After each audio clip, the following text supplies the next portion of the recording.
Siellä on joku haju tuolla alla. Varmaan kuin hiirenpesä just. Niin.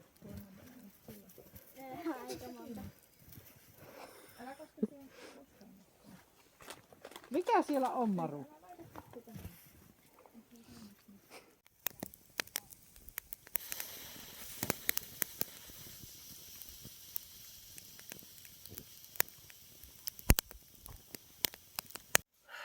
Mulla on ollut jo pari päivää semmoinen olo, että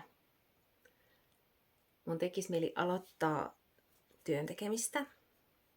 Mulla on hirveästi mukavia asioita, joita mä oon miettinyt mielessäni tähän alkuvuodelle. Ja mä en saa mistään kiinni. Mulla on semmoinen olotila, että mun päässä on semmoinen, että mukava tekeminen on jossain täällä.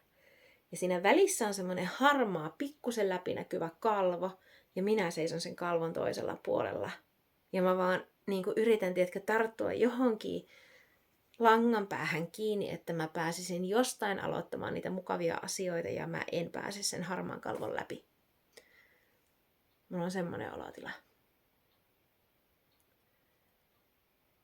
Ja se ei ole kovin miellyttävä olotila.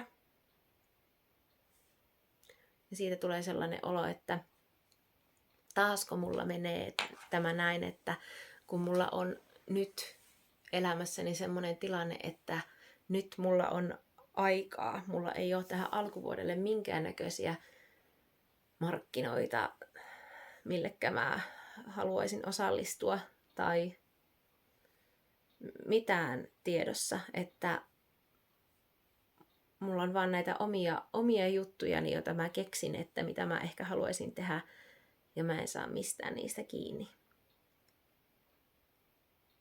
Niin mä ajattelin, että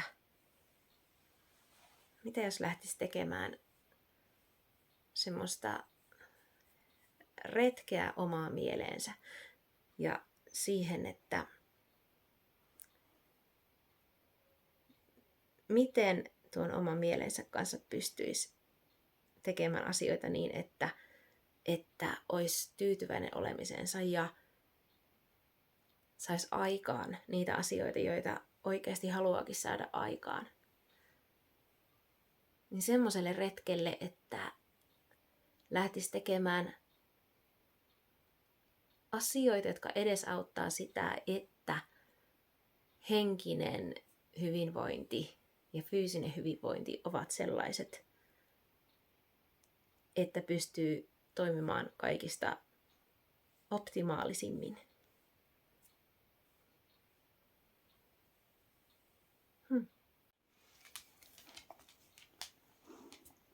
Kehon ja mielen optimaalinen tasapaino.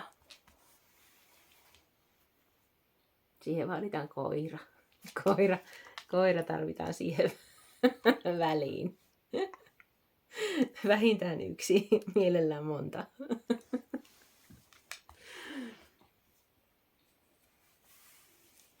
Läppä pois siitä kameran edestä. Et pyllylle sitä kaava. No niin, kyllä. Sitten kun tulee semmoinen olotila, että alkaa hötkyydyttää, niin ottaa vaan koiran syliin. Niin kyllä se siitä loppuu, se hötkyilyolotila. Koska sit voi vaan olla vähän aikaa ja istua ihan rauhassa. Menee se hötkyilyolotila ohi.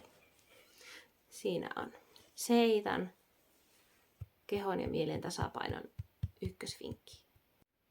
Me ollaan nyt siinä pisteessä Saakan kanssa. On pohdittu tätä. Että mulla on nyt noin 5 kuukautta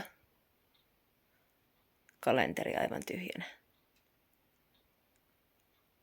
Musta tuntuu, että me tarvitaan Saakan kanssa villiintyä. Ihan täysin. Mistä tulee villiä susia. Vai mitä? Aivan villinä juostaan tuolla pitkin poikin pientareita. Välittämättä mistään. 5 kuukautta. Onko hyvä idea? On. Kuulette sen innostuksen tästä. Joo. ajattelin ruveta tekemään kaikkea semmoista, mitä mulla vaan mieleen tulee. Joo. Aikooko se jotakin villiintyä? Villiintyä juosta suden lailla pitkin poikin 5 kuukautta. Mikä on hyvä suunnitelma. Täällä tuulee kovaa. Saatetaan villiintyä jo siitä. Minulla on yksi uuden vuoden lupaus, vaikka mä harvoin niitä teen. Mutta minä lupaan itselleni semmoisen asian. Aina kun minä saan itseni kiinni siitä ajatuksesta, että minä olen liikaa, niin minä muistutan itselleni, että minä en ole liikaa. Mä oon ymmärtänyt, että se on todennäköisesti aika paljon naisten ajattelua, että me ollaan liikaa. Ja vastapainoisesti miehillä tuntuisi olevan hyvin usein ajatus, että he on liian vähän. Ja kummatkaan niistä ajatuksista ei ole oikeassa.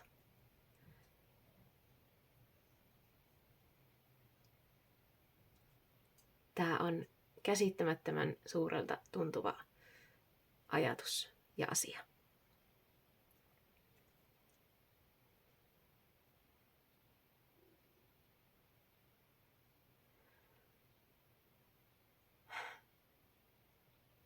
Mä en ole liikaa. Mun ajatukset ja mun tunteet ei ole liikaa.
Missä se toinen?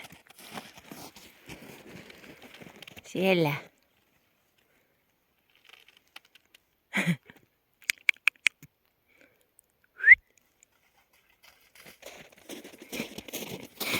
Hei! Hei! Herra jestas, koira tuli liki. Hyvä. Tähän koti. Koti on ehkä tuolla päin. Mä jo ajattelin, että mä en tee mitään uuden vuoden lupauksia, koska nehän on yleensä perinteisesti aina semmosia, että aloitat jollain hirmu innolla jotakin ja sit se loppuu viikon päästä tai 2 viikon päästä. Mutta, tiedätkö, mä rupesin miettimään sitä, että mitä se haittaa. Vaikka se niin sanottu uuden vuoden lupaus ei niinku oiskaan sulla elämässä pidempään kuin vaikka 2 päivää. Niin mitä ihmettä se haittaa? Joten mun tekee mieli aloittaa sitä meal preppausta. Tai on tehnyt mieli aloittaa sitä taas. että mä tekisin ruokaa noin kerran viikossa ja sitten mä pakkaisin ne niihin annoskokoihin ja siellä olisi niin kuin kaikki tehty tavallaan kerran viikossa tai 2 viikossa valmiiksi. Osa tietenkin pitää pakastaa niissä ruuista jne. Mutta mä nyt sitten ajattelin, että no sehän on ihan sama, että kestääkö se mun meal preppaus nyt sitten 2 päivää se into tai sitten kuukauden, niin whatever. Ja toinen, mitä mä haluaisin tähän samaan ottaa, on se, että mä juon liian vähän vettä. Mä oon aina ollut tosi huono juomaan vettä.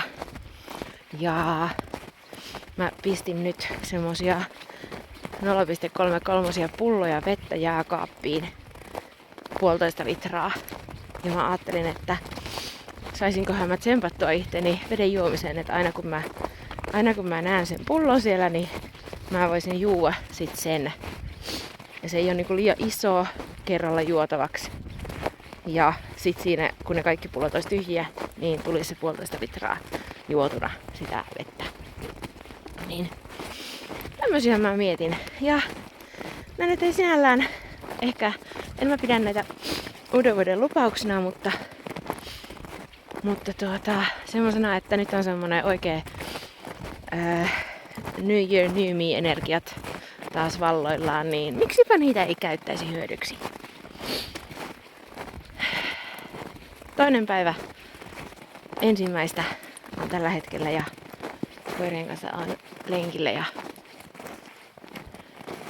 ajattelin, että aloitan työnteon ja mulla on nyt semmonen tilanne, että mulla on 5 kuukautta tässä ilman mitään suunnitelmia. Ei oo minkäännäköistä havaintoa, että mihinkä suuntaan mä vien yritystä tai mihinkä suuntaan, mitä ryhdyn tekemään. Mutta se jää nähtäväksi. Katsotaan, mitä tämä vuosi tuo tullessaan. Minä painelen metsään.